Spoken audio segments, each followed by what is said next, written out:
ओम शांति। आओ खुशियाँ ढूंढें। इस विशाल धरा पर भिन्न भिन्न तरह की विचारधारा रखने वाले लोग रहते हैं। हर एक व्यक्ति, चाहे स्त्री हो या पुरुष, चाहे काला हो या गोरा, सभी की सोच अलग होती है। कोई भी घटना घटित होती है तो उसे देखने का, उसके बारे में सोचने का सबका नज़रिया अलग होता है। घटना तो वह एक ही होती है, पर हर एक व्यक्ति उस घटना का अर्थ अपने अपने हिसाब से लगाता है। अगर कोई व्यक्ति हमसे मिले जिसका रंग रूप बड़ा लुभावना हो, पर चेहरे पर उदासी छाई हुई हो, सोच नकारात्मक हो, तो उसका अच्छे व्यक्तित्व के लिए चाहिए सकारात्मकता। इसके विपरीत कोई व्यक्ति सांवले रंग रूप का ही क्यों न हो, लेकिन उसकी सोच में अगर सकारात्मकता होगी तो चेहरे पर खुशी भी होगी। खुशनुमा चेहरे के कारण उस व्यक्ति का प्रभाव हमारे पर ज़्यादा समय तक रहेगा। इसका मतलब यह हुआ कि अच्छे व्यक्तित्व के लिए सिर्फ रंग रूप अच्छा होना जरूरी नहीं है, बल्कि मन में सकारात्मकता भी होनी चाहिए। वो उसके व्यक्तित्व को निखारने में मददगार बनती है। यदि कोई व्यक्ति हमेशा सकारात्मक सोच रखता है तो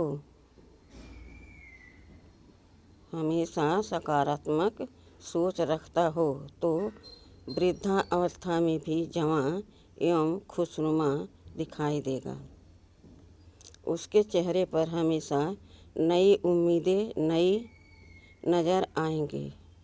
इसके विपरीत अगर हम नकारात्मक सोच रखने वाले 25-30 की उम्र वाले व्यक्ति से मिलते हैं तो चेहरे पर उदासी, झुर्रियाँ व शक की लकीरें दिखाई देंगी। वह वृद्ध नज़र आने लगेगा। सकारात्मक व नकारात्मक चिंतन का प्रभाव। आज के दौर में जीवन में समस्या आना आम बात हो गई है। सकारात्मक चिंतन करने वाले व्यक्ति किसी का दिल नहीं दुखाते हैं। वे अपना दुख किसी को बताते नहीं, क्योंकि दुख उनके लिए राई समान होता है। वे समस्या से प्रभावित न होकर उससे बाहर निकलने की राह दृढ़ लेते हैं। अगर कोई दुखी व्यक्ति इनके संपर्क में आए तो उसके दुख हल्के जरूर होते हैं। ऐसे व्यक्ति हमेशा खुश और संतुष्ट रहते हैं और दूसरों को भी खुश रखने का प्रयास करते हैं।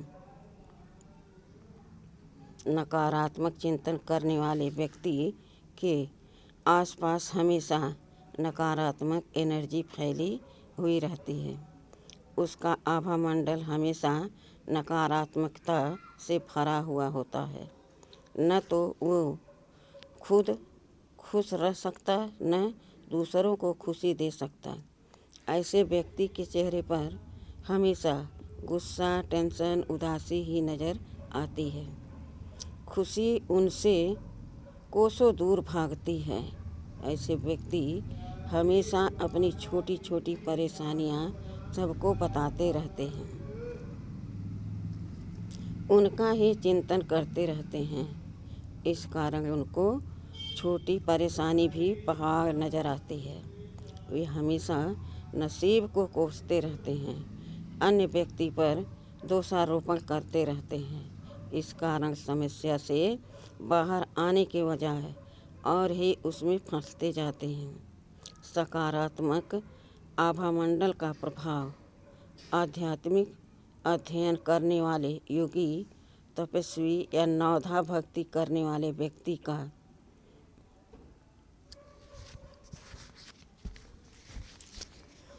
आभामंडल शांति की अनुभूति कराने वाला होता है। उनके बोल हमेशा आशादायी होते हैं। ऐसे तपस्वी व्यक्ति से 5 मिनट भी बात करे तो मन हल्का हो जाता है।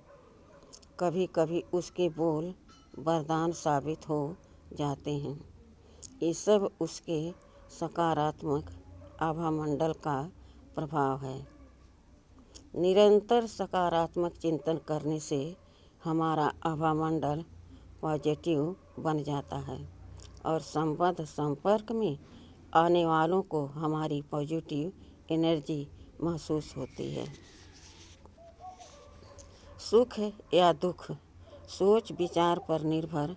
मानव जीवन में सोच विचार का बहुत महत्व है।